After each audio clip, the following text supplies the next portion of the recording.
your days with thinking.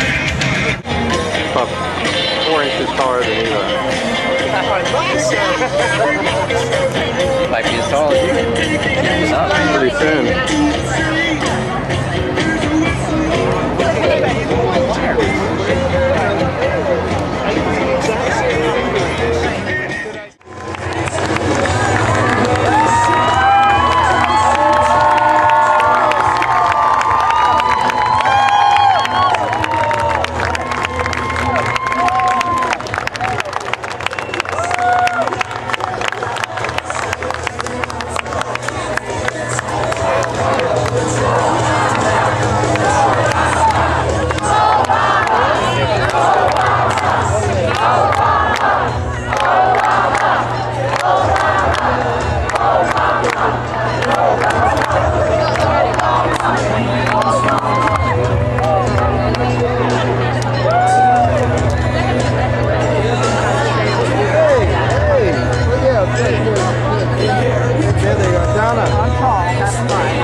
And the next president of the United States, Senator Barack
had a guy over here say to me, Downingtown is fired up.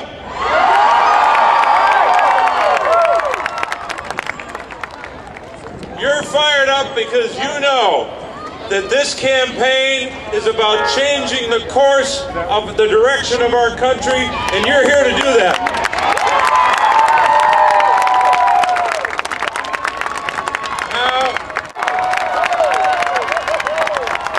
How's it going, Downingtown?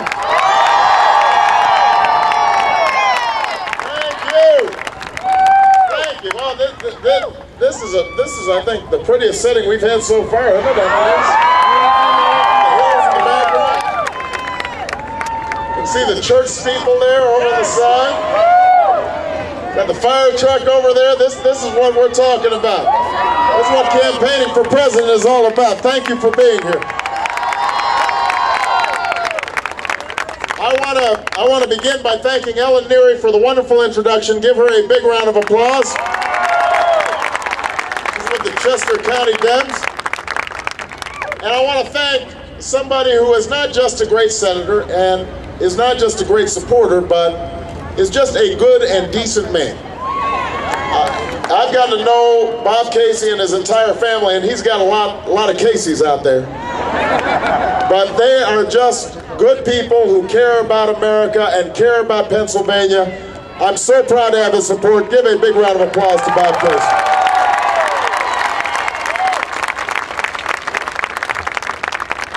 You know, I've been running for president for about 15 months now. We have traveled through 47 states, and I've spoken to hundreds of thousands of people, shaken hundreds of thousands of hands, and kissed hundreds of babies. But we have never had a bigger crowd than we had in Philadelphia yesterday, 35,000 people. And what made it so special was, it was in front of Independence Hall. So it reminded us of our history, the fact that a group of colonists came together and said that we are going to form a more perfect union. that we're going to create a government of and by and for the people. They had suffered under a government that wasn't listening to them, didn't share their concerns, wasn't willing to fight for them, was taxing them without representation. And so I think a lot of those 35,000 people who came out yesterday, they felt kind of the same way. You know, we are at a defining moment in our history. Our nation is at war, our planet is in peril, and our economy is in a shambles. I don't need to tell Downingtown that. You know it already in your own lives. We just went through the first economic expansion since World War II, where average family incomes actually went down when you adjust for inflation.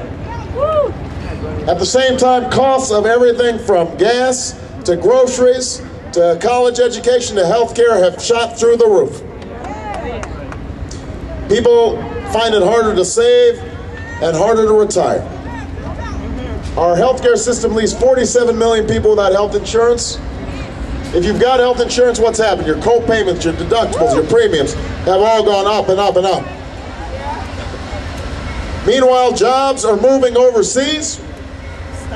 And if you've got a job, you're still worried about your pension because you never know if a CEO might take the company through bankruptcy, they get a golden parachute, and you lose your savings. Our education system, despite the slogans, leaves millions of children behind, unable to compete in a global economy.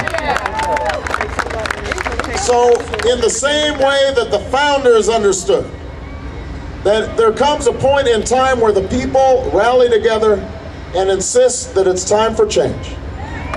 In this election, at this moment, all across America, people are standing up and saying, that is it, not this time. We're not going to play the same old games. We're not going to put up with the same old politics. It is time to turn the page and write a new chapter in American history. And that's why I'm running for President of the United States of America.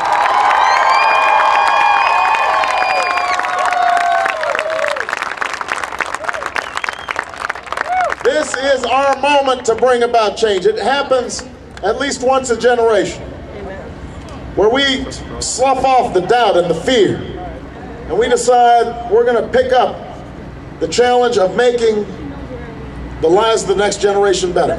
That's how this country has always made progress, not because we are perfect, but because this country is perfectible, that we have the opportunity to fight and struggle and join together to make this country just a little bit better. That's how we overcame a Revolutionary War and a Civil War, 2 world wars, and how we overcame a Great Depression. That's how we fought and struggled for civil rights and women's rights and workers' rights. And that's what we have to do right now. That's what history calls on us to do right now. And I think that part of the reason everybody understands what's at stake is they recognize that we can't